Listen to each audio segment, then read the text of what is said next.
विश्वाधारं गगनसदृशं मेघवर्णं शुभांगं लक्ष्मीकान्तं कमलनयनं योगविद्यानगम्यं वन्दे विष्णुभवहरं सर्वलोकैकनाथं ध्येयत्सदा परिभवघ्नमभीष्टदोहं तीर्थस्पदं शिवविरञ्जनुतं शरण्यं भृत्यातिहं प्रणतपालभवाब्धिपूतं वन्दे महापुरुषते चरणारविन्दं नारायण नमस्कृत्यं नरं चैव नरोत्तमं देवीं सरस्वती व्यासः ततो जयामुदीरयेत्। बोले श्री सत्यनारायण भगवान, बोले लक्ष्मी नारायण भगवान की, सत्य सनातन धर्म की जय। सर्वप्रथम आप लोगों को अक्षय तृतीया की जो है सभी को बहुत बहुत बधाई, बहुत बहुत शुभकामनाएं। भगवान श्री बांके बिहारी सीताराम, राधा कृष्ण बलराम कृष्ण, भगवान भवानी शंकर, उमापति महादेव, माँ भगवती जगतजननी परम्बा जगदम्बा राजराजेश्वरी के चरणों में प्रणाम करते हुए और उनसे निवेदन करते हुए कि माँ भगवती सबकी मनोकामना पूर्ण करना। आइए इस सत्यनारायण कथा के अंदर हम प्रवेश करते हैं। तो इस कथा में जो है सर्वप्रथम बोला, एकदा ने में शरण्ये ऋषया सोनकादया पाप्रोक्ष मुनया सर्वे सूतम पौराणिका खलो। एक समय की बात, बहुत प्राचीन बात बता रहे हैं वेद व्यासी महाराज। आज की बात नहीं, सतयुग की बात बता रहे हैं, त्रेता के भी नहीं, द्वापर के भी नहीं, सतयुग की बात बता रहे हैं। बोला एकदा ने में शरण्ये, नैमी सारण्य। बोला एक नैमी सारण्य तीर्थ है जिसमें सौनकादि 88,000 ऋषि, जिसमें सौनकादि 88,000 ऋषि जो है नित्य प्रति जो है वहाँ तप करते हैं, जप करते हैं, संध्या करते हैं, वंदना करते हैं उस नैमी सारण्य तीर्थ में। और एक दिन क्या हुआ कि उस नैमी सारण्य तीर्थ में श्री सूत जी महाराज पहुँचे। आज जब सूत जी महाराज वहाँ पहुँचे तो पहुँचते ही सौनकादि ऋषियों ने जो है सूत जी महाराज जी को प्रणाम किया और तुरंत सवाल किया। क्या सवाल किया कि वर्तेना तपसा किम वा प्राप्त ये वांछिता फलम। हे सूत जी महाराज, आप वेदों को जानते हैं, पुराणों को जानते हैं, ऋचाओं को जानते हैं, सब कुछ आप जानते हैं, आप तो सर्वज्ञ हो। तो आप सर्वज्ञ जब है तो उन वेदों में से, उन पुराणों में से, उन ग्रंथों में से कोई ऐसा व्रत बताओ, कोई ऐसा पूजन बताओ जो थोड़े समय के लिए हो, ज़्यादा लंबा ना हो, 2 दिन 4 दिन 6 दिन का ना हो, थोड़े समय का व्रत हो या कोई जो है पूजन हो और उस पूजन से, उस व्रत से समस्त मनोकामना पूर्ण हो, ऐसा कोई आप हमें व्रत बताओ। बोले सत्यनारायण भगवान की। किसने पूछा? सौनकादि ऋषियों ने पूछा। किससे पूछा? श्री सूत जी महाराज जी से पूछा। तो जब सूत जी महाराज जी से पूछा तो सूत जी महाराज कहते हैं सौनकादि ऋषियों से, हे सौनकादि ऋषियों ध्यान से सुनो। क्या बोले हैं कि नारदेनेव संपृष्टो भगवानम कमलापति। जैसे तुम आज मुझे पूछ रहे हो ना, जो तुम आज मुझे पूछ रहे हो वैसे ही और वही नारद जी ने लक्ष्मीपति नारायण से पूछा। नारद जी ने भी एक बार पूछा लक्ष्मीपति नारायण से कि प्रभु कोई व्रत बताओ जिससे सभी मनोकामना पूर्ण हो। तो जैसे ही ऐसा सूत जी महाराज जी ने कहा, सौनकादि ऋषियों ने कहा महाराज नारद जी तो पर जो है, नारद जी तो संत हैं, महात्मा हैं और वो तो जो है उनका व्रत का क्या काम पड़ गया, कौन सी कामना उनकी ऐसी रहेगी कि जिनको जो उनको व्रत के बारे में सोचना पड़ा या व्रत करना पड़ा। तब सूत जी महाराज कह रहे हैं कि हे सौनकादि ऋषियों ध्यान से सुनो। बोला एकदा नारदा योगी प्राणोग्रह कांक्षया पर्यटना विविध लोकाना मृत लोकामुपागता। एक बार नारद जी दूसरों की भलाई के लिए, अपनी भलाई के लिए नहीं, दूसरों की भलाई के लिए सभी लोकों में भ्रमण किया नारद जी ने। भूमि कौन कौन से? भूर भुवा स्वाहा जन तप सत्य आदि लोकों में भ्रमण किया। देखा किस लोक में कितना सुख है, किस लोक में क्या वैभव है, सारे लोकों में भ्रमण किया और लास्ट में कहाँ पहुंचे? बोला मृत्युलोकाम पागता। लास्ट में पहुंच गए कहाँ? मृत्युलोक में। अब जब मृत्युलोक में पहुंचे, यहाँ मृत्युलोक में पहुंच करके नारद जी की तो आंखें खुली की खुली रह गई है। नारद जी ने तो सुना था अपने जीवन काल में कि सबसे अगर सुंदर कोई है तब भूधरा धाम है, पृथ्वी है। भगवान और देवता भी तरसते हैं इस पृथ्वी पर आने के लिए, ऐसा नारद जी ने सुना था। लेकिन नारद जी ने जब इस पृथ्वी के हाल देखे, यहाँ जो जनमानस है, जो मनुष्य है, उनके जब हाल देखे, यहाँ के जीवों के जब नारद जी ने हाल देखे, कोई सुखी नहीं है। कोई तन से परेशान है, कोई मन से, कोई धन से, कोई संबंध से, कोई कलेश से, सुखी कोई नहीं, कोई रोग से। अब नारद जी जो है मन ही मन नारद जी को इस मृत्यु लोक के मनुष्यों के ऊपर, जीवों के ऊपर नारद जी को दया आ गई। नारद जी सोच रहे हैं इतना सुंदर ये मृत्यु लोक है, इतने सुंदर मृत्यु लोक में ये जीव हैं जो भगवान की कथा गा सकते हैं, कथा कर सकते हैं, भगवान का सुमरण स्मरण चिंतन ये कर सकते हैं, लेकिन ये सुखी फिर भी नहीं है। तो केनो पायेन, मन में सोच रहे नारद जी कह रहे हैं कि केनो पायेन चेते साम दुख नाशो भविद्रुवम। मन में सोच रहे हैं कि मैं कौन सा ऐसा इनके लिए उपाय करूं, मैं कौन से इनके लिए कोई पूजा करूं, मैं कौन सा इनके लिए जप करूं कि इनके दुख दूर हो जाएं, इनके कलेश दूर हो जाएं। नारद जी मन में सोच रहे हैं। और इति संचित सच बोला, इति संचिंत्या, ऐसा सोचते सोचते क्या हुआ, विष्णु लोकागतस्तदा, नारद जी सीधा पहुंच के कहा विष्णु लोक में, वैकुंठ में, सत्यलोक में, गौलोक में पहुंच गए। और जब विष्णु लोक में पहुंचे तो वहां नारद जी ने जो है आज लक्ष्मीपति नारायण के दर्शन किए। अच्छा, नारायण के दर्शन जाकी रही भावना, जैसी प्रभु मूर्त देखी तिन, है ना। जो भगवान को राम के रूप में देखना चाहते हैं, भगवान उस रूप में दिखेंगे, कृष्ण के रूप में देखना चाहते हैं, जैसी भावना होगी परमात्मा उस भाव से प्रकट होते हैं। तो आज नारद जी ने जब नारायण के दर्शन किए तो कैसे दर्शन, बोला आप तत्र नारायणा देवा शुक्ल वर्ण चतुर्भुजम, वहाँ पे शुक्ल वर्ण वाले सांवले सलोनी जो है नारायण के जो है आज नारद जी ने दर्शन किए। और कैसे, चतुर्भुजम, चार भुजाओं वाले नारायण के आज नारद ने दर्शन किए। साथ में कि शंख चक्र गदा पद्मा बनमाला विभूषितम, एक हाथ में शंख, एक में चक्र, एक में गदा, एक में पद्म, और गले में सुंदर बनमाला पहनी हुई नारद जो है नारायण ने, लक्ष्मीपति ने। और जो गले की जो बनमाला है उसका शोभयमान, उसका जो है सुगंधि सारे वैकुंठ में फैल रही है।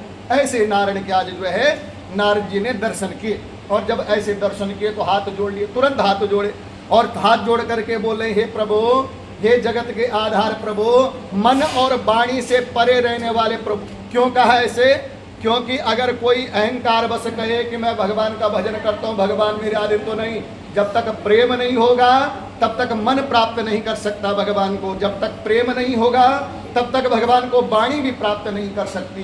तो इसलिए नारद जी कहते हैं, हे प्रभु, मन और वाणी से परे मेरे प्रभु। और साथ में क्या कहा, आदि मध्य हीनाया निर्गुणाया गुणात्मने, हे आदि और मध्य हीन, मतलब आदि मध्य हीन मतलब जिनका न कोई सिर दिखता है, न पांव दिखता है, न नाभि दिखती। विराट रूप का, कभी विराट रूप का आपने वर्णन सुना होगा, जो त्रिलोकी को ढक ले ऐसा विराट रूप। तो उस विराट रूप का कोई न मुख देख सकता है, न पांव, न नाभि।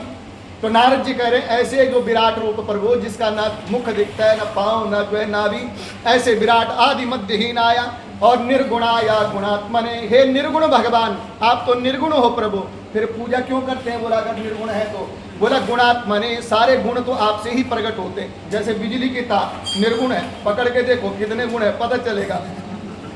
बोले नारायण भगवान की, है ना। तो वैसे ही मेरे प्रभु लक्ष्मीपति नारायण को नारद जी आज संबोधित कर रहे, हे प्रभु आप निर्गुण हो, लेकिन सारे गुण आपसे प्रकट होते हैं। हे प्रभु, इस सृष्टि के आधारभूत, सृष्टि के कार्य जो है कर्ता आप ही हो। हे प्रभु, भक्तों की पीड़ा को दूर करने वाले आप ही हो। उपमा और अलंकार से अपने शब्दों को सजा रहे हैं नारद। क्या कर रहे हैं प्रभु, भक्तों की अगर पीड़ा को कोई हरण कर सकते हो तो आप कर सकते हो। हे प्रभु, अगर किसी के मन की जो है, मन और तन को जो है अगर कोई प्रफुल्लित कर सकता है तो आपकी वाणी कर सकती है, आपका जो है रूप कर सकता है। ऐसे मेरे प्रभु मैं आपको बारंबार प्रणाम करता हूँ, बारंबार नमस्कार करता हूँ। कौन करे? नारद। और जब ऐसा सुना तो तुरंत भगवान ने कहा, हे नारद, हे पुत्र, तू ये बता, तू बैकुंठ में, तू इस आज बैकुंठ में तेरा आगमन किस कारण से हुआ है? क्योंकि नारद का बिना विशेष कारण के कहीं जो है आगमन नहीं होता। ये दूसरे शब्दों में ये समझ लो कि जहाँ नारद चले जाए वहाँ नई लीला होती ही होती है ना। तो आज पूछ रहे हैं कि हे नारद, भगवान पूछ रहे हैं, हे नारद, तू ये बता पुत्र, तू बैकुंठ में किस कारण से आया है, कौन से काम से आया है? जो भी तेरे मन में है, जो तेरे मन में जो चिंता चल रही है, जो तेरे मन में सवाल चल रहे हैं, मैं उसका जवाब दूंगा, बता किस कारण से आया हुआ है। तो जब ऐसा सुना तो तुरंत नारद जी ने कहा, प्रभु मर्त्यलोके जना सर्वे नाना कलेश समन्विता नाना योनि समुत्पन्ना पच्यन्ते पाप कर्म भी। हे प्रभु, मैं अनेकों लोकों में भ्रमण करते हुए मृत्युलोक में गया था। वहाँ मैंने देखा, क्या देखा? सारे लोग परेशान हैं, कोई तन से, कोई मन से, कोई धन से, कोई परिवार से, कोई संबंध से, सुखी कोई नहीं है। अच्छा, सुखी ना रहे, बोला वो शांत भी नहीं है, सब कलेशित हैं। चाहे कोई युवा हो, चाहे वृद्ध हो, कोई जवान हो, कलेशित सब है। अब प्रभु उन लोगों के लिए जो मृत्यु लोक के वो जीव हैं, उन लोगों के ऊपर मुझे दया आई। अब मैं उनके लिए यहाँ आया हूँ। क्या कह रहे हैं कि तत्कथम समय नाथा लघु पायेन। हे प्रभु, कोई लघु, लघु मतलब छोटा सा, बड़ा नहीं, कोई छोटा सा उपाय बताओ। हे मेरे प्रभु, कोई छोटा सा उपाय बताओ कि मृत्यु लोक के उन प्राणियों के दुख दूर हो जाएं, उन जीवों के कलेश दूर हो जाएं। कोई ऐसा साधन, कोई ऐसा व्रत, कोई ऐसा जप मुझे बताओ ताकि मैं उनके लिए करूं और उनकी जो है दुख और कलेश दूर हो जाए। बोले विष्णु भगवान की जय। जब इस प्रकार से सुना तो आज स्वयं लक्ष्मीपति नारायण कह रहे हैं, नारद साधु पृष्ठा तो या वत्सः लोकानो गृह कांक्षया। ये नारद तुम धन्य हो पुत्र, तुमने जब भी जो है वैकुंठ आए हो, जब भी तुम सत्यलोक आए हो, तुमने अपने लिए कुछ नहीं मांगा। तुमने जो भी मांगा उससे जन कल्याण हुआ है, इसलिए तुम धन्य हो नारद। अब मैं तुम्हें वो साधन बताता हूँ, अब मैं तुम्हें वो औषधि बताता हूँ जिसको करने से मनुष्यों के दुख दूर हो जाएंगे, कलेश दूर हो जाएंगे, उनके जीवन में कभी दुख नहीं आएगा, उनके जीवन में कभी रोग नहीं आएगा, उनके जीवन में कभी शोक नहीं आएगा। नारद जी कहते हैं, प्रभु क्या है वो? बोला सत्यनारायणम व्रत।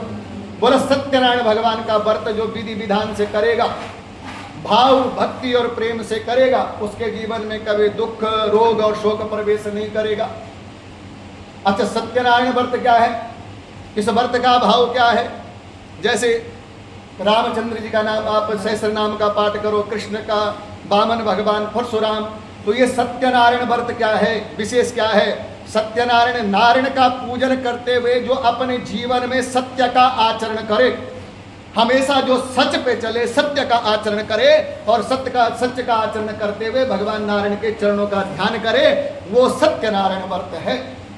ये नहीं कि व्रत कर दिया और हो गया सत्यनारायण व्रत। अपने जीवन में सत्य को उतार करके जो नारायण के चरण शरण ग्रहण कर ले, बोला वही सत्यनारायण व्रत है।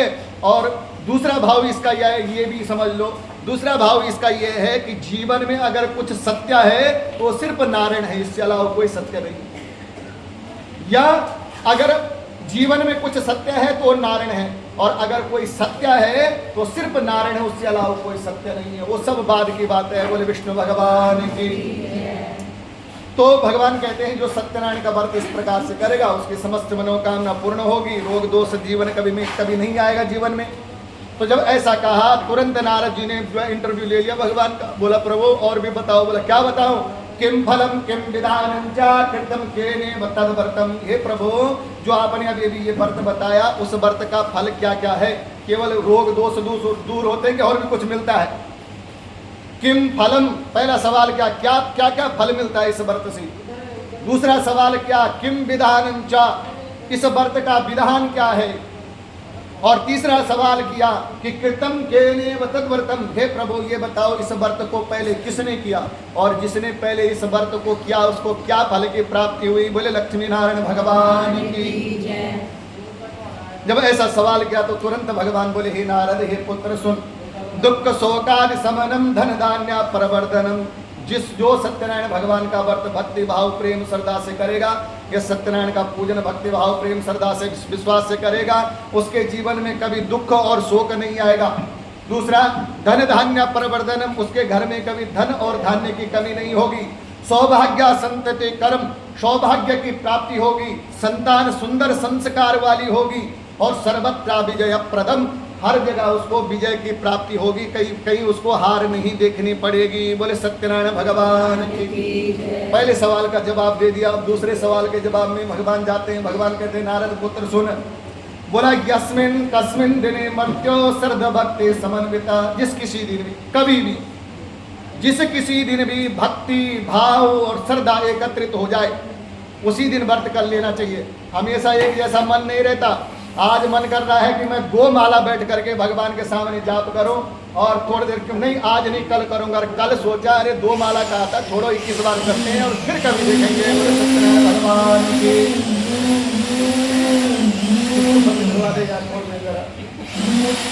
मेरा गला बिठाएगा ये। तो बोला यस्मिन कस्मिन दिन, किसी दिन भी, जिस दिन भक्ति भाव श्रद्धा एकत्रित हो जाए उसी दिन भगवान का जो है व्रत कर लेना चाहिए। और कैसे कर लेना चाहिए? बोला सत्यनारायण देवा यच्चेवा शाम के, शाम के समय बंधु बांधवों के साथ, रिश्तेदारों के साथ, परिवार के साथ शाम के समय में जो है ब्राह्मणों सहित धर्म में तत्पर हो जाए। धर्म में तत्पर यानी मन में सिर्फ भगवान हो। धर्म में तत्पर का मतलब मन में सिर्फ भगवान हो। बैठे हो कथा में और चल रहा है मार्केटिंग का, ये भी मार्केटिंग भी जाना है, फलाना वहां से वो भी लाना है, ऐसा नहीं। धर्म में तत्पर यानी मन केवल भगवान के चरणों में हो। उस समय धर्म में तत्पर होकर के नैवेद्य भक्ति भाव से भगवान के जो है भगवान को भक्ष्य सामग्री, भक्ष्य यानी भोजनीय सामग्री, जैसे गेहूं, चावल, आटा, दूध, साठी का चूर्ण, चावल का चूर्ण, ये सब भगवान को जो है भक्ति भाव से निवेदित करनी चाहिए। चढ़ानी नहीं। चढ़ाने का मतलब मेरा था चढ़ाना, जैसे कि बहुत सारे बोलते ना पंडित जी फलानी चीज चढ़ाओ, अरे तेरा कब का था जब तुम्हें चढ़ाओ, ये तो सब भगवान का है। तो क्या करना चाहिए? बोला भक्ति भाव से निवेदित करना चाहिए कि परमात्मा ये तेरा अन्न, ये तेरा धन, उसी में से कुछ सामग्री में तेरे चरणों में अर्पण करती हूँ या करता हूँ। इस भाव से भगवान को निवेदित करना चाहिए। बोले सत्यनारायण भगवान की। और साथ में क्या कह रहे हैं? किस प्रकार से भक्ति भाव से सामग्री जो है निवेदित करनी चाहिए। बंधु बांधवों के साथ भगवान की कथा सुननी चाहिए और उसके बाद जो है ब्राह्मण को दक्षिणा, जब कथा हो जाए ब्राह्मण को दक्षिणा देनी चाहिए और तदंतर बंधु बांधवों के साथ ब्राह्मण को भोजन करवाना चाहिए। जब भोजन हो गया उसके बाद क्या करें? बोला भगवान के सामने खूब नाचना चाहिए। बोला नाचना नहीं आता, बोला भगवान के सामने खूब गाना चाहिए। खूब गाए, गीत गाए भगवान के। बोला गीत गाने नहीं आते, बोला भगवान के सामने बैठ करके बिल्कुल भगवान का सुमिरन और जप करते रहें कुछ समय के लिए। ये नहीं कि भगवान की कथा पंडित जी ने सुनाई, पंडित जी एक दरवाजे से बाहर, जजमान दूसरे दरवाजे से बाहर। बोले सत्यनारायण भगवान की हो गई कथा। बोले सत्यनारायण भगवान की। तो इस प्रकार से जो है भगवान का जो है स्मरण करना चाहिए। और उसके बाद बोला इस प्रकार से कथा को करते हुए, भगवान का स्मरण करते हुए भगवान का प्रसाद ग्रहण करे, चरणामृत ग्रहण करे और उसके बाद अपने अपने घर को प्रस्थान करे। बोले सत्यनारायण भगवान की।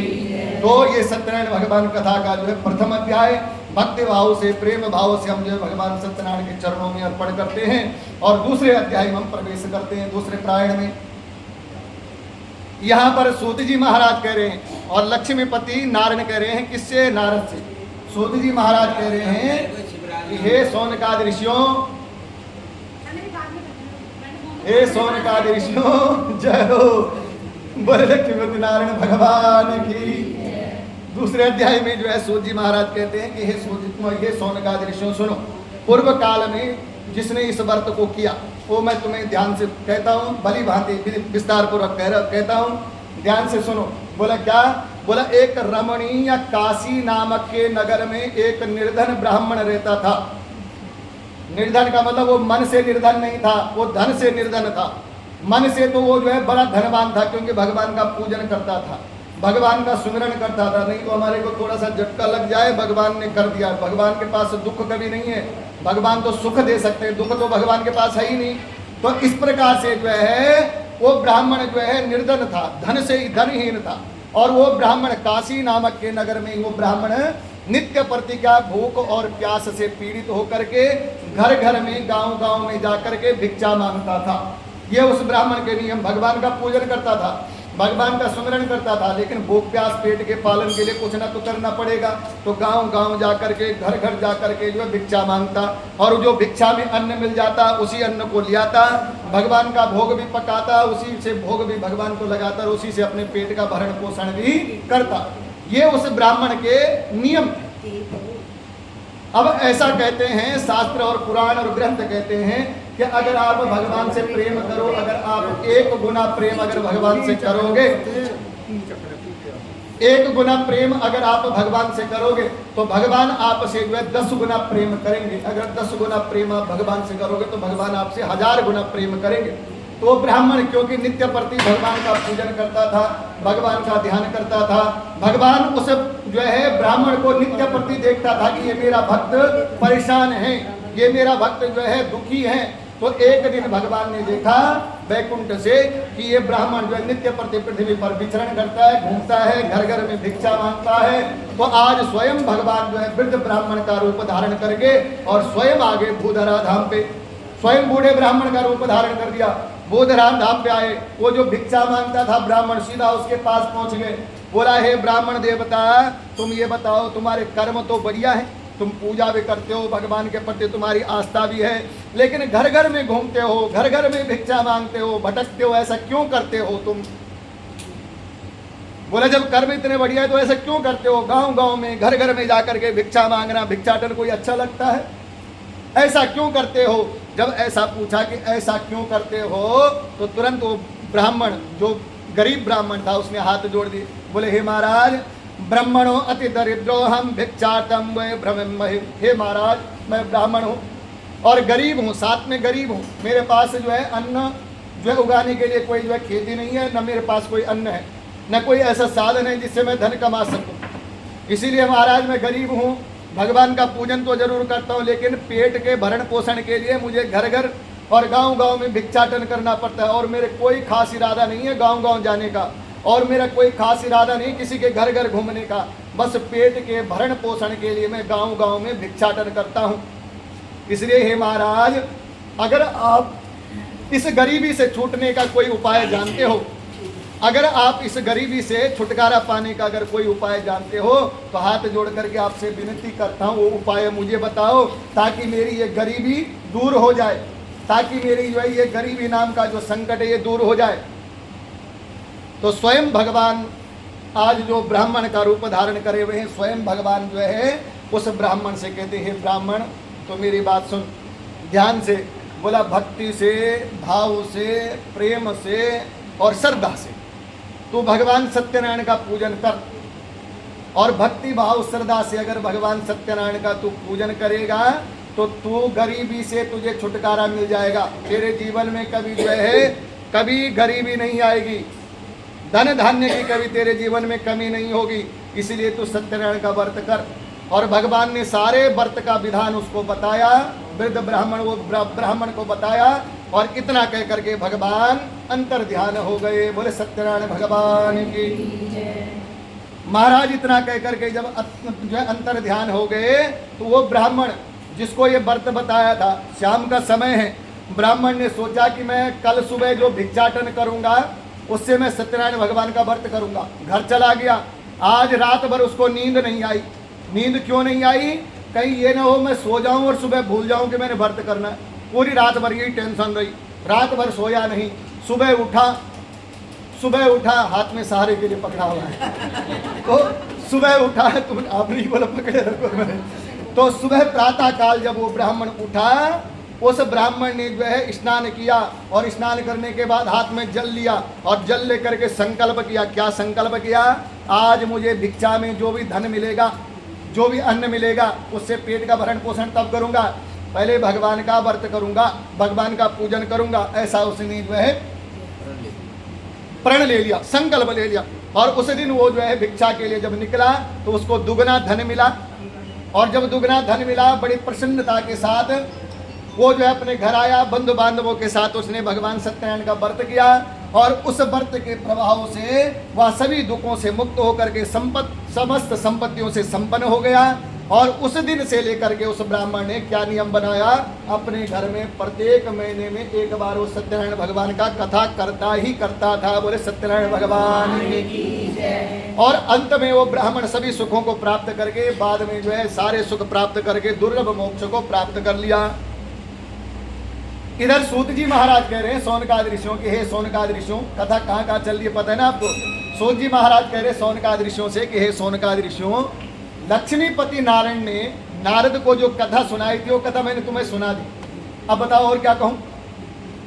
जो कथा लक्ष्मीपति नारायण ने स्वयं नारद को सुनाई थी वो तो मैंने सुना दी। अब तुम बताओ और क्या कहूँ?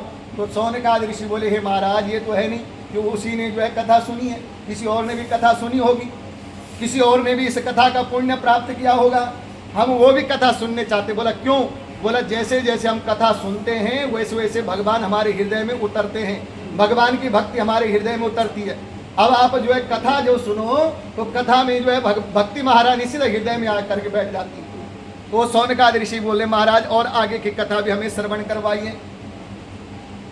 पहले इसको सुनकर के उस ब्राह्मण को सुनकर किसने यह व्रत किया हम वो जो है सुनना चाहते हैं। तब सूत जी महाराज बोला हे सौनकाद ऋषियों सुनो, जिसने वह व्रत किया आप लोग सुने। एक बार वही ब्राह्मण जिसको स्वयं भगवान ने कथा बताई थी, वही ब्राह्मण अपने धन और संपत्ति के अनुसार एक बार व्रत करने के लिए अपने घर में तैयार हुआ। अभी तैयारी करी और पूजन में जैसे ही बैठा तो उतने में जंगल से एक लकड़हारा आया। लकड़हारा यानी लकड़ियों को बेचने वाला, लकड़ियों का व्यापार करने वाला। वो लकड़हारा जंगल से आया, प्यास से बेचैन था। लकड़हारे ने सोचा कि जो घर मिलेगा वहाँ से पानी मांगूंगा, अपनी प्यास बुझाऊंगा और उसके बाद शहर जाकर के लकड़ियाँ बेचूंगा। लेकिन भगवान ने तो आज कृपा करनी थी उसके ऊपर, कैसे लकड़ियाँ बेच देता हूँ। आज वो लकड़हारा उसी ब्राह्मण के घर में आया, लकड़ियों को बाहर रखा, सोचा जल के लिए आवाज मारो। जब घर के अंदर गया तो ब्राह्मण का परिवार वहाँ बैठ करके भगवान का पूजन कर रहा है। और ऐसा कहते पूजन में आवाज नहीं मारनी चाहिए, नहीं तो दोष लगता है। तो लकड़हारा चुपचाप बैठ गया पीछे। जब तक पूजन चलता रहा बिल्कुल वो शांत रहा। जैसे ही पूजन समाप्त हुए हाथ जोड़े लकड़हारे ने, बोला महाराज पहले तो मुझे जलपान करवाओ। जलपान करा, फिर हाथ जोड़ा, बोला महाराज एक कृपा और कर दो। बोला क्या कृपा करूं? बोला आप ये कौन से देवता का पूजन कर रहे हो, आप ये कौन सा पूजन कर रहे हो और इस पूजन करने से क्या फल की प्राप्ति होती है, मैं ये सुनना चाहता हूँ। तो ब्राह्मण ने कहा हे लकड़हारे, ये जो देवता है इस देवता का नाम है सत्यनारायण भगवान, लक्ष्मीपति नारायण भगवान, मैं उनका पूजन कर रहा हूँ। बोला क्या मिलता है इस पूजन से? तो जैसे ही बोला क्या मिलता है तो बोला वो ब्राह्मण बोला मेरे घर में देख सुख कितने हैं। बोला मुझे तो लगता है कि संसार के सारे सुख आपके घर में हैं। तो तुरंत ब्राह्मण बोला कुछ समय पहले मैं भीख मांगता था, इसी व्रत के प्रभाव से ये सुख मेरे घर में प्राप्त हुए हैं। बोले सत्यनारायण भगवान की। जैसे ही ऐसा सुना लकड़हारे ने भी हाथ जोड़ दिए, बोला महाराज कृपा करके मेरे ऊपर कृपा करो, इस व्रत के बारे में बताओ। ये व्रत किस दिन करना चाहिए, कैसे करना चाहिए, किस विधान से करना चाहिए, मैं भी इस व्रत को करूँगा। लकड़हारे ने सारे नियम सुने, उस व्रत के जो है नियम सुने, विधान सुना और भागता हुआ शहर की तरफ गया। मन ही मन चल रहा है कि आज लकड़ियाँ बेचने से जो धन मिलेगा उसी से व्रत करूँगा। शहर में उसको जो है उस दिन लकड़ियों के 4 गुना दाम प्राप्त हुए। पहले 1 गुना मिलते थे, आज 4 गुना दाम प्राप्त हुए। और भागता हुआ उसे जो है पके हुए केले का फल, शक्कर, घी, दूध, गेहूं का चूर्ण सवैया मात्र में सब लेकर घर आया। तत्पश्चात उसने बंधु बांधवों को बुला करके विधि विधान से भगवान सत्यनारायण का व्रत किया और उस व्रत के प्रभाव से वह लकड़हारा धन पुत्र से संपन्न होकर के इस लोक के सुख भोग करके अंत में जो वो सत्यपुर को प्राप्त हुआ। बोले सत्यनारायण भगवान की। भगवान सत्यनारायण की कृपा से सत्यनारायण व्रत कथा का दूसरा अध्याय पुनः भगवान सत्यनारायण के चरणों में अर्पण करते हैं और तीसरे अध्याय में प्रवेश करते हैं। तीसरे अध्याय में सूत जी महाराज उल्कामुख नाम के राजा की कथा सुनाते। कथा तो सबने सुनी है, भागते हुए चल रहे हैं, समझ में आ रहा है ना सबके। तीसरे अध्याय में जो है उल्कामुख नाम के राजा की कथा सुनाते हैं। कौन? सूत जी महाराज सौनकादि ऋषियों से। बोला हे सौनकादि ऋषियों, आगे की कथा कहते हो प्राचीन काल की बात है, बहुत पुरानी बात है। उल्कामुख नाम का एक राजा था। क्या नाम? उल्कामुख नाम का राजा। अच्छा राजा कई होते हैं लेकिन उस राजा में विशेषता अलग थी। खास विशेषता क्या थी? बोला जितेंद्रिया सत्यवादी ययो देवालयम प्रदे। वो राजा कभी झूठ नहीं बोलता था।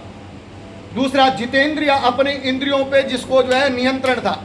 इंद्रियों का नियंत्रण मतलब मुझे थोड़ा बल आ जाए और फिरता बाजू ऊपर करते फिरो, आओ कोई टकराए तो सही है ना।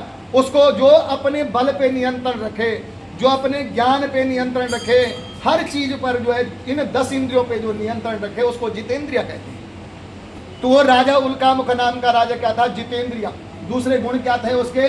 बोला सत्यवादी था, झूठ नहीं बोलता था। तीसरा नियम क्या था उसका? बोला प्रत्येक दिन देवालय में जाता था, भगवान का पूजन करता था। बोला और क्या करता था? बोला प्रत्येक दिन देवालय में जाकर के ब्राह्मणों को दान दे करके, धन दे करके उनका भी आशीर्वाद प्राप्त करता था। इतने सुंदर गुण उल्कामुख के। और महाराज जितने सुंदर गुण उसके, उससे ही 10 गुना रूपवान और गुणवान उस उल्कामुख नाम के राजा की पत्नी। जितने सुंदर गुण इसके, उतने ही रूप और गुण से संपन्न उसकी पत्नी दोनों। और बोला इस प्रकार से कमल के समान मुख वाली धर्मशील उसकी पत्नी सौंदर्य गुणों से संपन्न थी। एक दिन वो उल्कामुख नाम का जो राजा, वो भद्रशिला नदी के तट पर गया अपनी रानी के साथ। और भद्रशिला नदी के तट पर जो है व्रत करने के लिए तैयारी करी। और जब वो व्रत करने के लिए तैयारी करी, जब वो पूजन कर रहे थे, उसी समय भगवान की कृपा से एक बणिक वहां आया। बणिक मतलब व्यापारी। और उस समय समुद्री मार्ग थे। वो बणिक व्यापारी ने अपनी नाव को समुद्र के किनारे, वो भद्रशिला नदी के किनारे ठहराया और देखा दूर से कि उल्कामुख नाम का राजा, इतना बड़ा सम्राट, और नदी के किनारे पूजन कर रहा है। अचंभित हो गया। बणिक ने जो है अपनी नाव को ठहराया और सीधा उल्कामुख नाम के राजा के पास पहुंच गया। और जैसे ही पहुंचा तो हाथ जोड़े राजा उल्कामुख को और बोला, महाराज किमिदम पुरुषे राजन भक्ति युक्तेन चेतसा। हे राजा, हे उल्कामुख नाम के राजा, आप ये कौन सी पूजा कर रहे हो? और बड़ी भक्ति से, बड़ी भाव से, बड़े प्रेम से, मैं काफी देर से देख रहा हूँ कि आप दोनों जने बड़े भक्ति भाव प्रेम से ये पूजन कर रहे हो। तो कौन सा पूजन कर रहे हो और क्यों कर रहे हो ये पूजन? प्रकाशम कुरु। बोला इसमें आप प्रकाश डालिए, मुझे बताइए कि क्यों कर रहे हो। जब इस प्रकार से उस बणिक ने पूछा, व्यापारी ने पूछा, तो राजोवाच, यहाँ कौन? उल्कामुख नाम का राजा कहते हैं, पूजनम क्रियते साधु विष्णु रतुल तेजसा। हे साधु, हे बणिक, हे व्यापारी, मैं भगवान विष्णु का, भगवान श्री सत्यनारायण का पूजन कर रहा हूँ। बोला क्यों आप इस व्रत को कर रहे हो? बोला इसलिए कर रहा हूँ कि बहुत समय हो गई, बहुत वर्ष हो गए मेरे विवाह हुए, लेकिन मेरे घर में आज तक कोई संतान नहीं हुई। और मुझे किसी ने बताया कि अगर मैं इस व्रत को करूंगा तो मेरे घर में संतान की उत्पत्ति हो जाएगी, यानी घर में संतान हो जाएगी, इसलिए ये पूजन कर रहा हूँ। जैसे ही सुना, भूपस्या वचनम श्रुत्वा साधु प्रोवाच सादरम। जैसे ही उसने सुना तो एक की पीड़ा, 2 पीड़ित अगर एक ही रोग से पीड़ित हो ना, तो एक दूसरे की भावना जान सकते हैं। मान लो कि 2 रोग जो है, 2 व्यक्ति एक ही रोग से पीड़ित हैं, तो एक दूसरे की पीड़ा वो जान सकते हैं। तो जैसे ही उस राजा ने कहा कि मेरे घर में संतान नहीं है, मैं संतान प्राप्ति के लिए सत्यनारायण व्रत कर रहा हूँ, तो साधु ने तुरंत, उस बणिक ने हाथ जोड़े, बोला महाराज अब तो आप कृपा कर ही दो। बोला क्या कृपा करो? बोला इस व्रत के बारे में विस्तार से बताओ मुझे। ये व्रत किस दिन करना चाहिए, कैसे करना चाहिए, क्या नियम है इस व्रत के? बोला क्यों, तुझे क्यों बताऊं? बोला इसलिए क्योंकि जिस प्रकार से आपके घर में कोई संतान नहीं है, उसी प्रकार से मेरे घर में भी कोई संतान नहीं है, और मैं भी इस व्रत को करूंगा। और आपको व्रत करते हुए देखते हुए, वो बणिक बोला व्यापारी, जिस भाव से आप व्रत कर रहे हैं, मुझे लगता है उस भाव से अगर मैं व्रत करूंगा तो मेरे घर में संतान हो जाएगी, ये मुझे पक्का विश्वास हो गया। बोले सत्यनारायण भगवान की। और उससे सारा विधान सुन करके और बणिक जो है वो व्यापारी और अपने घर को चला गया। व्यापार से निवृत्त होकर के घर में पहुंचा तो बाहर की सारी कथा होम मिनिस्ट्री को सुनाते ना, है ना, घर घर की कहानी है। तो अब जो है वो सारा वृत्तांत, बाहर का वृत्तांत अपनी पत्नी लीलावती से कहा, हे लीलावती, आज मार्ग में मैंने एक आश्चर्यजनक बात देखी। बोला क्या देखा? बोला उल्कामुख नाम का राजा, इतना बड़ा राजा भद्रशिला नदी के तट पर पूजा कर रहा था। बोला क्यों? बोला पुत्र प्राप्ति के लिए। लीलावती ने बोला अच्छा? बोला हाँ। और इतने में वो तुरंत बोल पड़ा बणिक व्यापारी, बोला हे लीलावती सुन, मैं आज तेरे सामने अच्छा पहला संकल्प कहाँ किया उसने?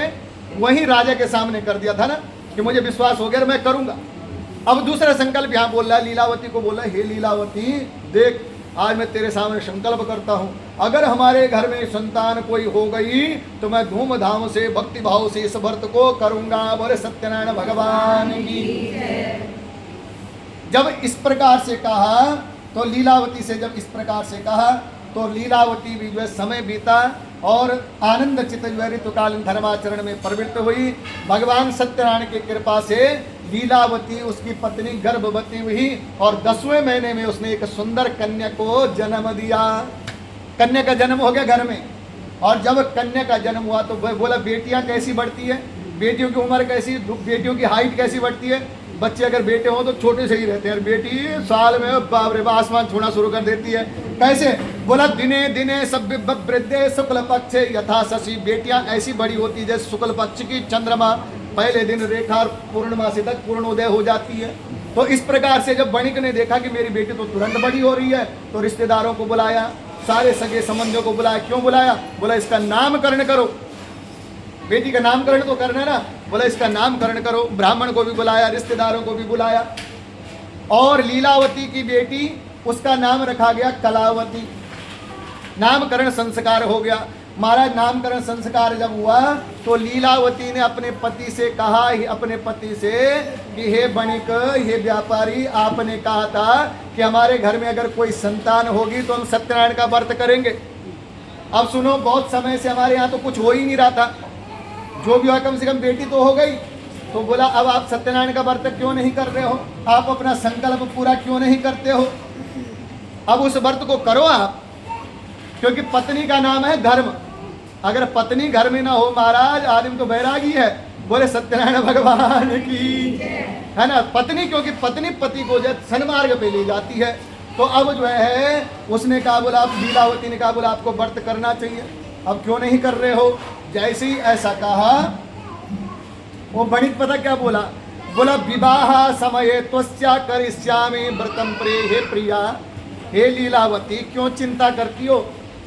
देख अब बेटी जवान हो रही है, जब बेटी का विवाह होगा ना तो उस समय धूमधाम से व्रत भी कर लेंगे। एक पंथ दो काज हो जाएगा, एक तो बेटी का विवाह भी हो जाएगा, दूसरे भगवान सत्यनारायण का व्रत भी हो जाएगा। बोले सत्यनारायण भगवान की। और इस प्रकार से कह करके नगर की ओर चल पड़ा, अपने व्यापार में लग गया।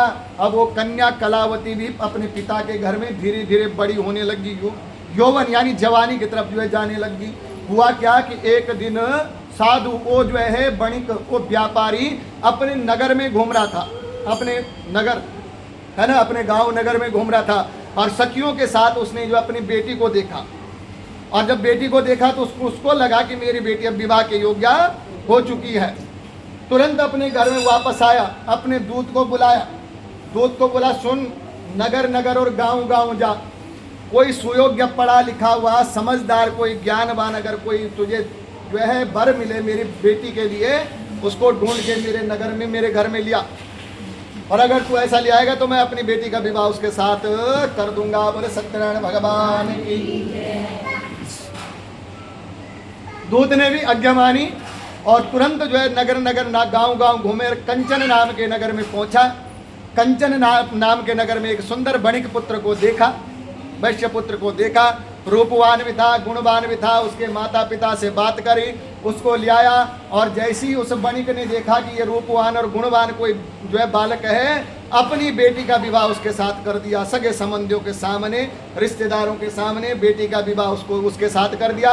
अपने कन्यादान जो है संकल्प उसके हाथ में कन्या दान कर दिया। बोले सत्यनारायण भगवान की जय। पर भगवान की ऐसी माया रही कि विवाह के समय दुर्भाग्यवश व्रत करना वो भूल गया। जो संकल्प 2-2 4-4 बार कर दिया था, संकल्प पूरा नहीं किया। विवाह के समय व्रत न करने के कारण भगवान विरुष्ट हो गए। भगवान ने कहा अच्छा बेटा मेरे साथ गेम खेलता है तू। बोले सत्यनारायण भगवान, ऐसा यहाँ नहीं लिखा हुआ, ये तो मेरी बोलने की भाषा है। बोले सत्यनारायण भगवान की, है ना, यहाँ किताब की भाषा नहीं, वो मेरी भाषा है। बोले सत्यनारायण भगवान की। तो इस प्रकार से जो है भगवान ने भी सोचा कि ये संकल्प करके पीछे हटता है, और इसको जो है जब भगवान ने इस प्रकार देखा तो भगवान ने भ्रष्ट प्रतिज्ञा देख करके श्राप दे दिया कि बेटा एक ना एक दिन तुझे दारुण दुख तो मिलेगा, है ना, क्योंकि तेरे कर्म तेरे सामने आएंगे। अवश्यमेव भोक्तव्यम कृत कर्मा शुभा शुभम, कर्म तो भोगने पड़ते हैं। तूने झूठ बोला है तो उसका परिणाम तुझे भोगना पड़ेगा। इस प्रकार से और एकस्मिन दिवसे राज्ञो धनमादाय। और हुआ क्या, विवाह के समय जब ये व्रत करना भूल गया, उसी समय भगवान ने दारुण दुख का जो श्राप दे दिया। और उसी समय क्या हुआ, साधु बणिक मन में विचार किया, पहले व्यापार के लिए अकेला जाता था, अब सोचा एक से भले दो, अपने दामाद को साथ में ले लिया और व्यापार के लिए चल पड़े। और समुद्र के किनारे जो है सुंदर नगर में श्री संपन्न दामाद के साथ व्यापार करने लग गए। और हुआ क्या, तदंतर दोनों राजा चंद्रकेतु की राजधानी में खूब आनंद के साथ मौज के साथ व्यापार करने लग गए महाराज। चारों दिशाओं में व्यापार में उनका नाम हो गया, लेकिन व्रत करना अभी भी भूल गया, व्रत अभी भी नहीं करता। भगवान ने देखा, अच्छा बेटा तुझे जो है बच्चे नहीं हो रहे थे, वो हो गया, बेटी का विवाह हो गया, सब चीज तेरा हो गया, लेकिन तू अभी भी संकल्प को पूरा नहीं करता। भगवान ने उसको श्राप दे दिया और उस श्राप के कारण से क्या हुआ, बोला एकस्मिन दिवसे राज्यो धनमादाय तस्करा। चंद्रकेतु की जो राजधानी है, आसन दे दो उधर बैठने के लिए, चलो कोई बात नहीं। तो एक दिन जो है चंद्रकेतु की राजधानी जहां वो दोनों ससुर दामाद व्यापार कर रहे थे ना, धनमादाय तस्करा, तस्कर उस महल में आ गए। तस्कर यानी चोर, बहुत सारे तस्कर आ गए, बहुत सारे चोर आ गए। उन्होंने क्या कहा, राजा चंद्रकेतु की राजधानी में, बोले सत्यनारायण भगवान की। तो उन्होंने तस्करों ने क्या किया, उन चोरों ने क्या किया कि राजा चंद्रकेतु के महल से बहुत सारा धन चुराया, सोना चांदी हीरा जवाहरात सारा चुराया, थैलों में भरा। और जब वहां से भागने लग गए, इतने में जो है राजमहल में हल्ला हो गया, चोर आ गए, चोर आ गए, तस्कर आ गए। अब जो चोर थे, जो तस्कर थे, वो डर गए। उन तस्करों ने सोचा, उन चोरों ने सोचा अगर हम पकड़े जाएं तो राजदंड मिलेगा, और राजदंड मतलब राजा की खोपड़ी न जाने कहाँ घूमे। अच्छा, भाषा मेरी ऐसी ही कथा सुनाने की है, कुछ बाहर से सुना रहा हूँ मैं। बोले सत्यनारायण भगवान की। तो अब जो है राजमहल में जो है ये उन्होंने सोचा कि ये चोर जो है, ये तस्करों ने सोचा अगर हम पकड़े जाएंगे राजदंड मिलेगा, न जाने राजा हमें मृत्यु दंड दे दे। उस भय के कारण से, उस डर के कारण से भागते हुए उन तस्करों ने जितना सोना चांदी हीरा जवाहरात जो भी चुराया था फेंकते हुए भागे। मतलब वहां रखा नहीं, फेंकते हुए। कौन रखेगा इतने डर में, महाराज सिर में तलवार हो, कौन देखेगा कहाँ रखूं। वो फेंकते हुए भागे। अच्छा, वो जितने तस्करों ने वो सोना चांदी हीरा जवाहरात फेंका, वो पता कहाँ गिरा, वो सारा वहां गिरा जहाँ ससुर दामाद वो व्यापार करने के लिए अपना ठिकाना बनाए हुए थे, वो सारा वहां गिर गया। बोले सत्यनारायण भगवान की। पीछे से राजा चंद्रकेतु के सिपाही आए, देखा तो उनके दुकान के आगे ढेर लगा हुआ है। जब देखा, खोल के देखा तो राजमहल का सोना चांदी हीरा जवाहरात सब वहीं पे है। दोनों को पकड़ दिया, बोला तुम चोर हैं। बोले कहाँ से चोर, हम तो व्यापारी हैं। बोला अरे राजमहल का सोना तुम्हारे पास है, सब द्रव्य तुम्हारे पास है। उठा करके उनको पकड़ के ले गए राजा के सामने। चंद्रकेतु राजा को उनके दूत कहते, बोला महाराज ये दो चोर हैं, तस्कर ज्यादा नहीं थे, चोर ज्यादा नहीं थे, दो ही थे, बहुत कुछ लूट के चल पड़े थे, पर पकड़ के ले आए हम इनको। अब बताओ इनको क्या सजा दी जाए, आप आज्ञा करें। राज आज्ञा से उनको तुरंत जो है दृढ़ता पूर्वक बांध दिया गया। किसी ने उनकी बात नहीं सुनी, कहते रहे हम चोर नहीं, हम व्यापारी हैं, चोर नहीं व्यापारी नहीं, व्यापारी हैं। पर प्रत्यक्षम किम प्रमाणम, सामने तो प्रमाण मिला था, धन सारा सोना चांदी, कौन उनकी सच मानता। पकड़ करके राजा ने आज्ञा दे दी, बोला इनको कठोर कारागार में डाल दो, और उनको जेल की हवा है ना, कठोर कारागार में डाल दिया गया। सत्यदेव के माया से किसी ने उनकी बात नहीं सुनी। जितना उन्होंने व्यापार में कमाया था वो भी राजा चंद्रकेतु ने छीन लिया। क्यों छीना, राजा चंद्रकेतु तो विद्वान था, बोला इसलिए छीना जिस प्रकार से यहाँ चोरी करी, हो सकता है कहीं और से चोरी करके लाए हो, है ना। तो उस भाव से राजा चंद्रकेतु ने वो सारा जो है छीन लिया। उधर क्या हुआ कि बणिक के घर में, इधर तो वो परेशान, ए भाई मेरे भाई क्या दुश्मनी है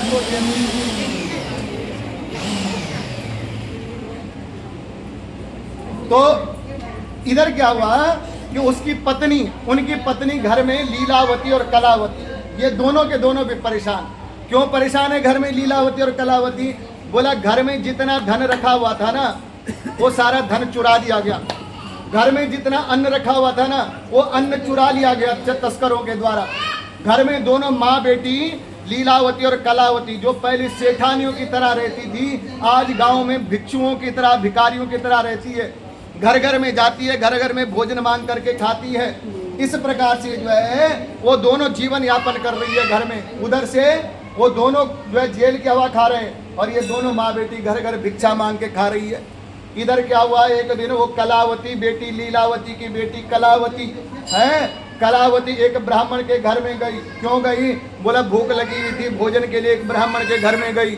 कुछ समय रात हो गया। क्यों रात हुई?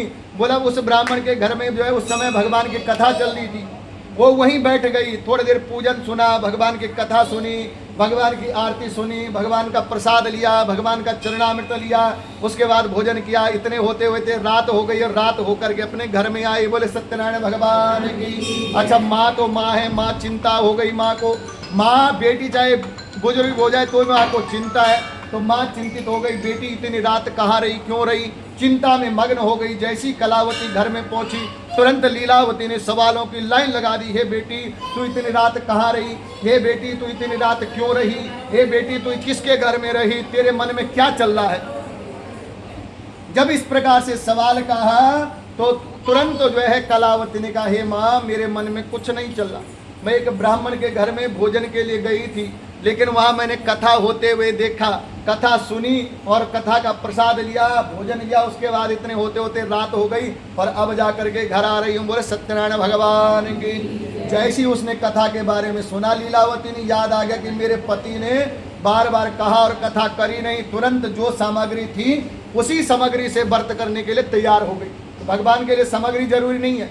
भगवान तो बोलते पत्रम पुष्पम फलम तोयम, जरूरी नहीं बहुत सारा धन दे करके पूजा करो, तुम तो फूल पत्ते चढ़ा करके भी पूजा कर सकते हो, कुछ नहीं तो जल चढ़ा के भी पूजन कर सकते हो, लेकिन भाव होना चाहिए उसमें।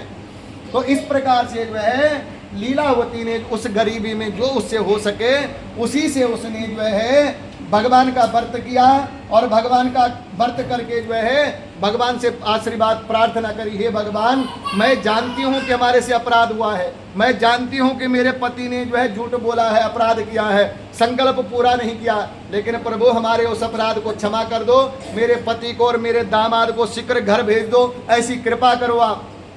जब उसने, क्योंकि भगवान तो भगवान है, वो तो परम पिता है, किसी का बुरा चाहने वाले नहीं है, बुरा उनके पास कुछ है नहीं। तो भगवान ने जब देखा कि लीलावती ने ऐसी प्रार्थना करी, भगवान संतुष्ट हो गए और उसी रात को जो है भगवान राजा चंद्रकेतु के स्वप्न में चले गए और स्वप्न में रात को स्वप्न में कहा चंद्रकेतु को, हे चंद्रकेतु सुन।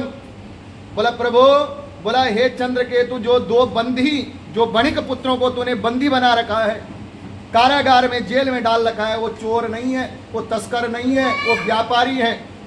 प्रातः जब होगा, सुबह जब होगी तो उनको दोनों को छोड़ देना।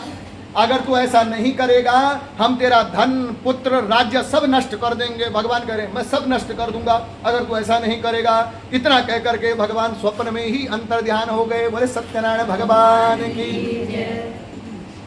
महाराज इस प्रकार से जो है जब स्वप्न में कहा तो वह जो है तुरंत जो है सुबह प्रातः काल हुई। प्रातः काल में जो है प्रातः काल का समय हुआ। चंद्रकेतु अपनी सभा में आया, स्नान ध्यान किया और चंद्रकेतु ने सभा में जो है रात का अपना स्वप्न सुनाया। भाई मैंने रात ऐसे ऐसा स्वप्न देखा और साथ ही आदेश दे दिया अपने सभासदों को, अपने मंत्रियों को कहा सुनो, जो वो बणिक जिनको बंदी में बना रखा है, जिनको जेल में डाल रखा है, उनको जो है तुरंत जेल से मुक्त कर दो, उनको तुरंत जो है बंदर से मुक्त कर दो और मेरे सामने ले आओ। राजा के दूत गए, उनको बंदर से मुक्त किया, राजा के सामने ले आए।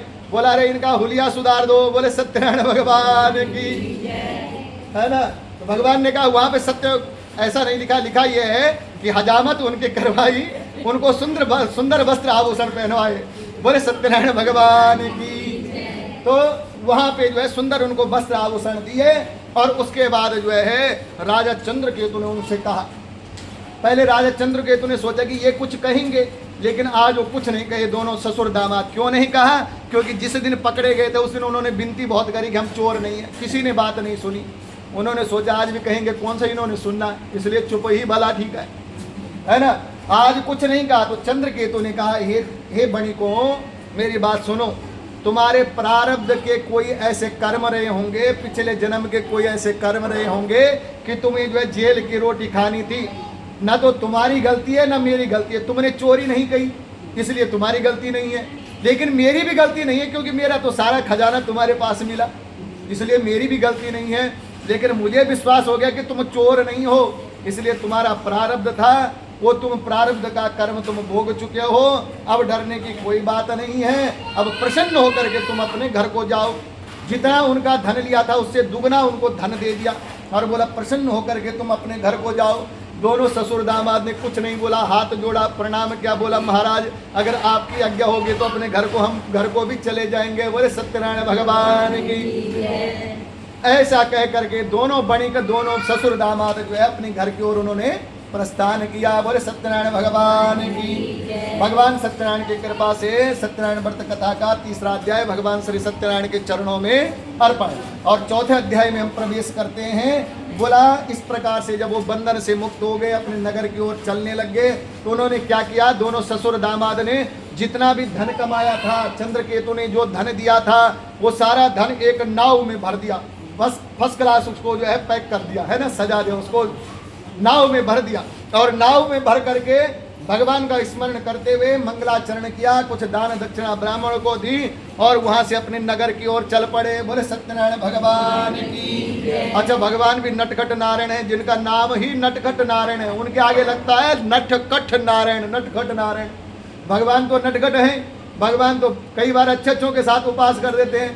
ब्रह्म जी को ब्रह्मलोक में स्वयं ब्रह्म बैठ गए थे वहाँ, और बाहर बोल दिया कि जो आएगा वो नकली है ना। तो वहाँ भी जब ब्रह्म जी के साथ खेल कर सकते हैं तो मनुष्य क्या दूर की बात। आज वो नटखट नारायण ने सोचा कि ये बार बार इसने संकल्प पूरा नहीं किया, इसको देखता हूँ मैं इसमें नम्रता आई कि नहीं आई। धन पा करके कहीं ये अहंकारी तो नहीं हो गया, क्योंकि धन प्राप्त हो जाए उसमें नम्रता रहना मुश्किल है। विद्या प्राप्त हो जाए, विद्या प्राप्त करके भी नम्र रहना बहुत मुश्किल है। विद्या बोल जिसको कहते हैं ना, विद्या भी हिला देती है और धन भी हिला देता है।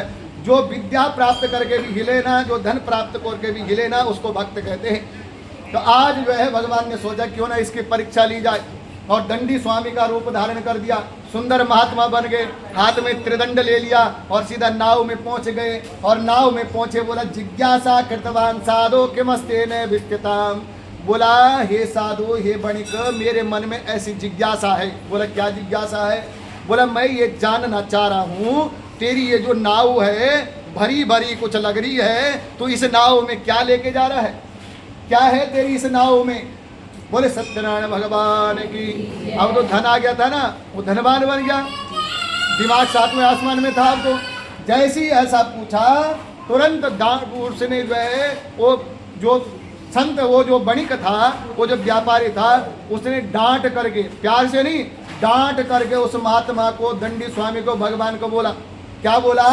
कथम पृच्छसि भो दंडी नाम। हे दंडी, तू क्यों पूछ रहा है? तेरा मतलब क्या है पूछने का कि मेरी नाव में क्या है? कथम पृच्छसि भो दंडी नाम, क्यों पूछ रहा है तू मुझे? तेरी नाव में क्या भरा हुआ है? और साथ में कहा मुद्रम नेतुम किमक्षसि। क्या तू ऐसा सोच रहा है कि मेरी नाव में धन है?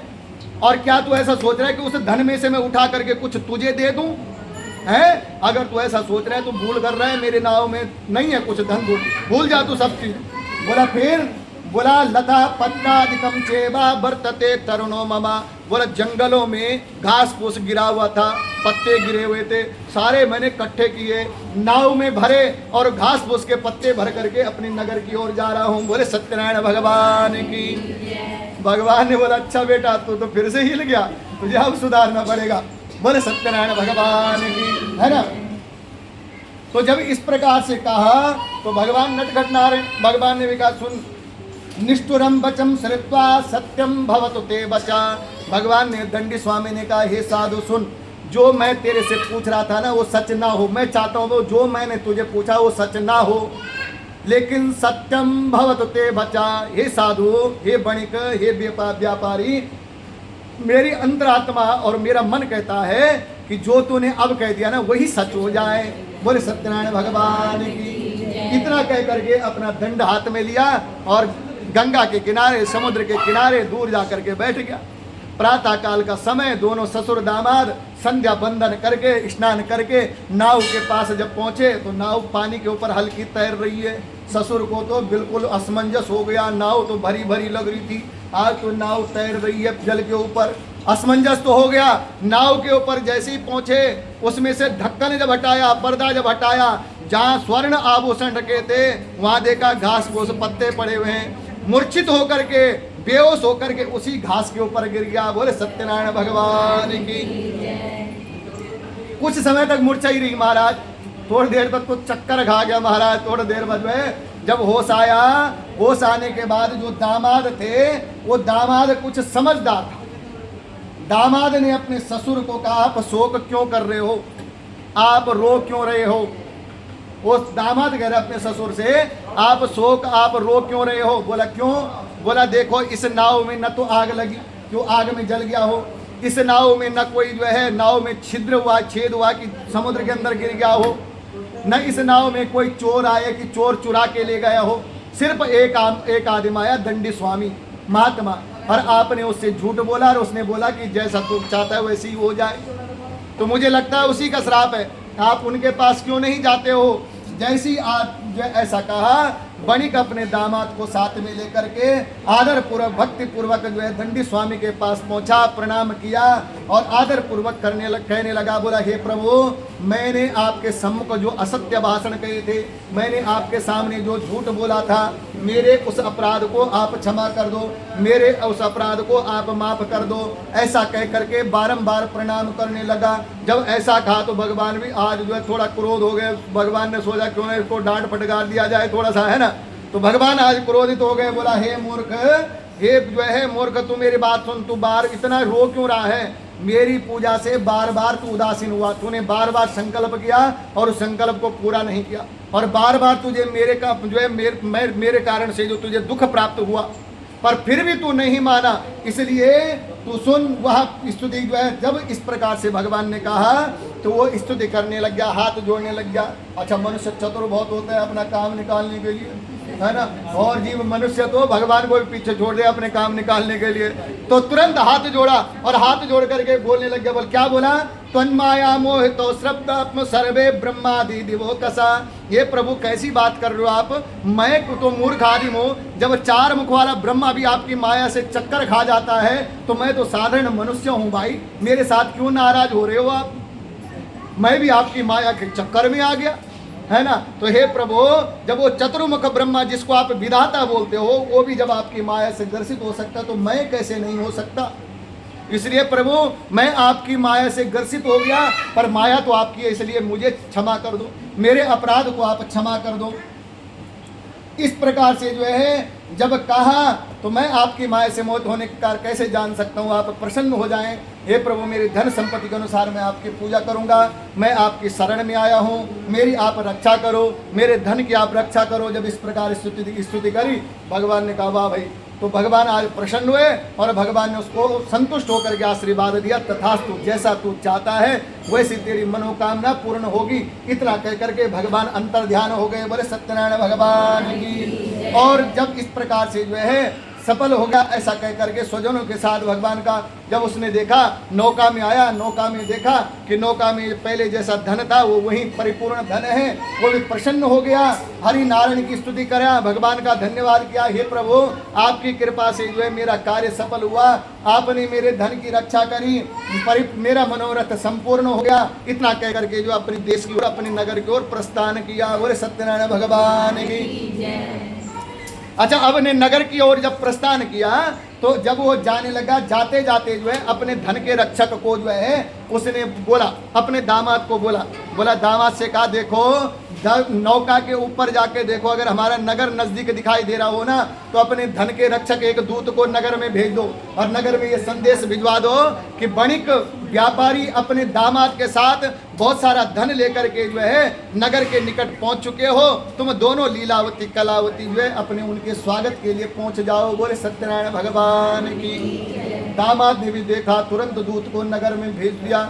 नगर में संदेश, वो दूत ने जो है जाकर के नगर में संदेश भिजवाया। लीलावती को कहा, बोले हे सेठानी प्रणाम, आपके पतिदेव जो है, जो अपने आपके जो पतिदेव हैं वो जो है बणिक, वो व्यापारी जो हैं वो अपने दामाद के साथ बहुत सारा धन के साथ धन के रक्षकों के साथ नगर के निकट जो नदी गंगा समुद्र जो पड़ता है वहां पहुंच चुके हैं। आप उनके स्वागत के लिए पहुंच जाओ। बोले सत्यनारायण भगवान की। अच्छा, उस समय क्या हो रहा था? घर में सत्यनारायण की पूजा हो रही थी। दोनों माँ बेटी सत्यनारायण का पूजन कर रही थी।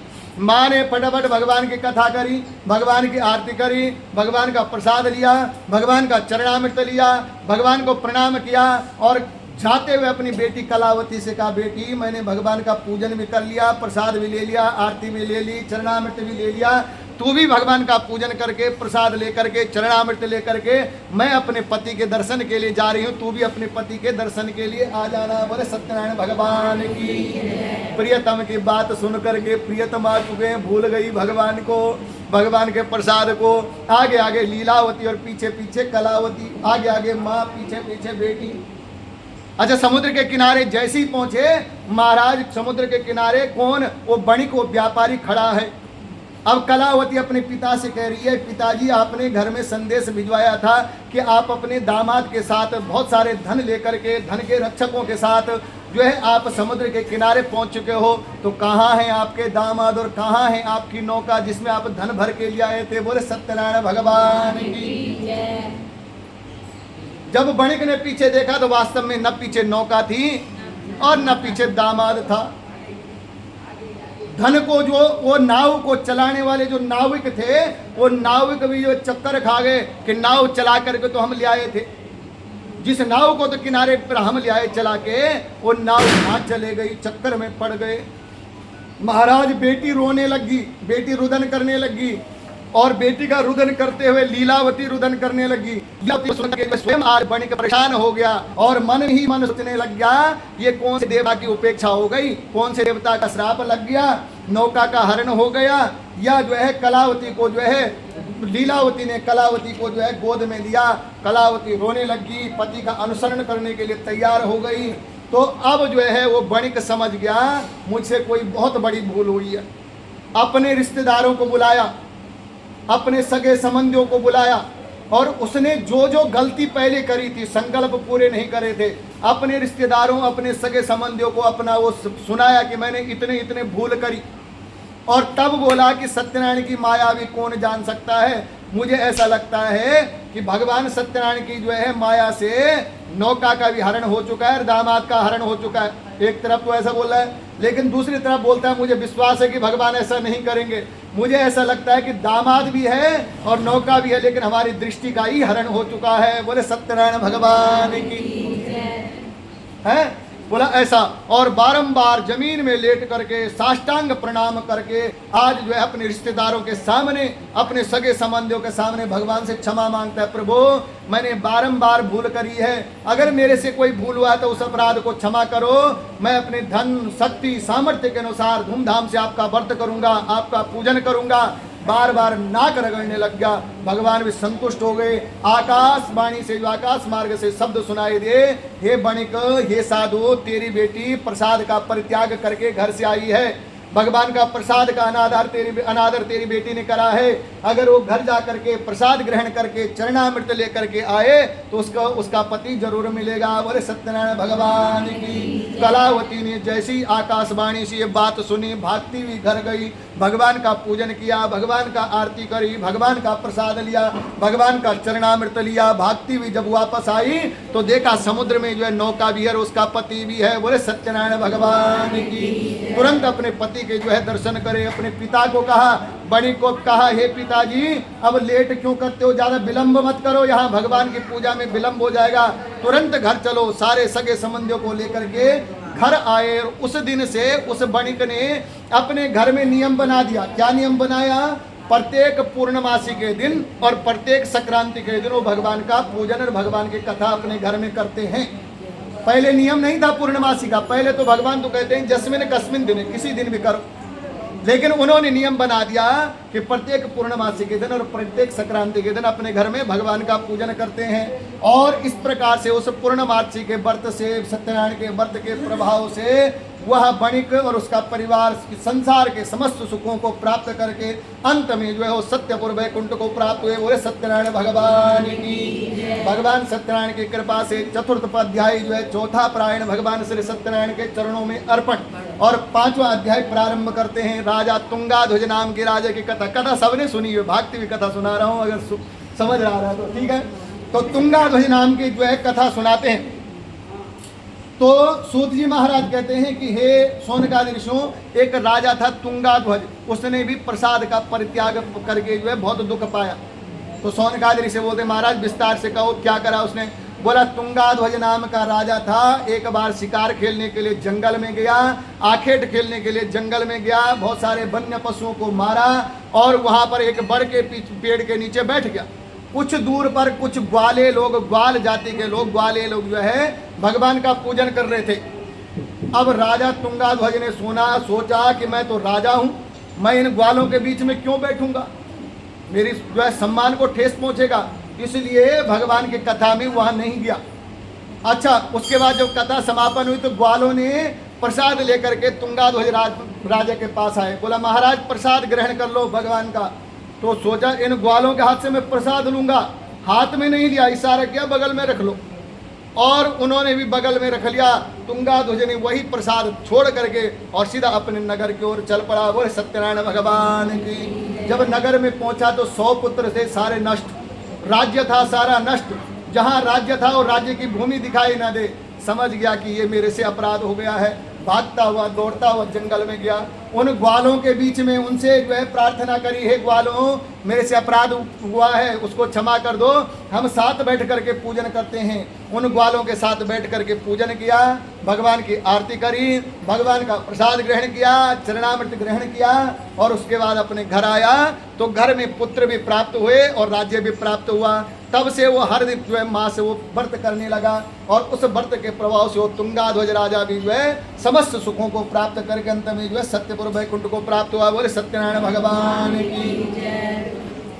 अब इस प्रकार से जो है वो जो अब जो है इदम कुरुते सत्यव्रतम परम दुर्लभम। सूत जी कह रहे हैं सोनकादि ऋषियों से कि हे सोनकादि ऋषियों, ये परम दुर्लभ व्रत सत्यनारायण व्रत को जो पुण्यमयी कथा को करता है, सुनता है, सुनाता है, उसके भगवान सत्यनारायण की कृपा से धन धान्य की प्राप्ति होती है।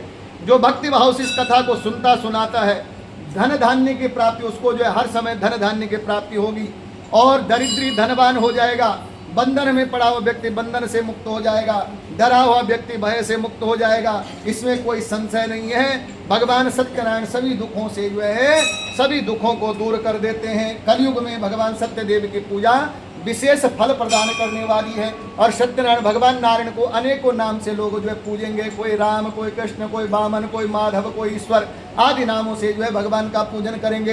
हर कलयुग में सत्यव्रत रूप धारण करके भगवान सबकी मनोकामना पूर्ण करेंगे। बोले सत्यनारायण भगवान की। अब यहाँ पर मैंने पहले कहा था ना कि ये कथा द्वापर त्रेता की नहीं, ये सतयुग की कथा सर्वप्रथम का था। तो उसका प्रमाण यहाँ पर मिलता है कि यहाँ पर सूत जी महाराज कहते हैं कि हे सोनकादि ऋषियों सुनो, जिन्होंने इस व्रत को किया उनका एक जन्म नहीं सुधरा, अगला जन्म भी सुधर गया।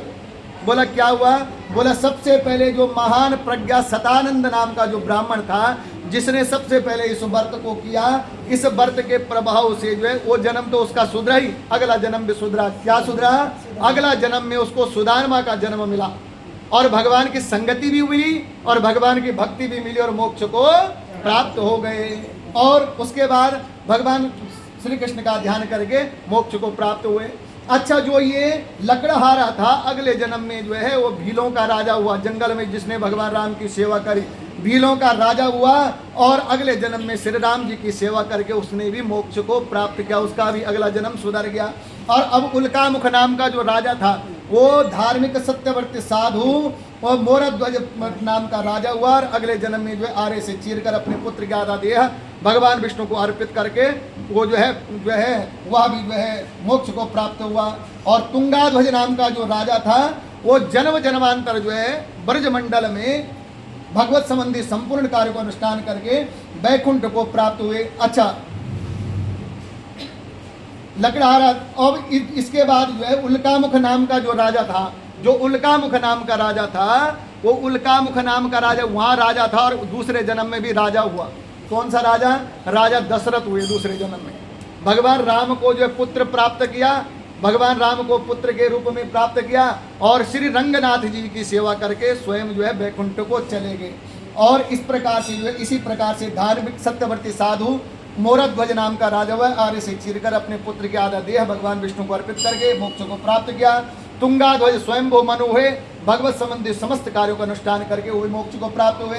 अब लास्ट में जो ग्वाले लोग थे ना, जो ग्वाल जाति के लोग थे, उस व्रत के प्रभाव से ब्रजमंडल में उनको निवास मिला। ग्वाले, उनका नाम ही ग्वाले पड़ा और ब्रजमंडल में निवास करके वहां पर भगवान की संगति प्राप्त करी, भगवान की दोस्ती प्राप्त करी। देखा ना आपने, वो गोवर्धन उठाते हुए सब जो है डंडा लगा रहे कि हम उठा रहे हैं, हम उठा रहे हैं। तो ऐसी भगवान की मित्रता उन्होंने प्राप्त करी और भगवान के साथ खेले और भगवान के साथ राक्षसों का संहार किया और भगवान के साथ ही भगवान के गोलोक को प्राप्त हो गए। बोले सत्यनारायण भगवान की जय। यह कथा पंचम अध्याय भगवान के चरणों में अर्पण करते हैं। श्रीमन नारायण नारायण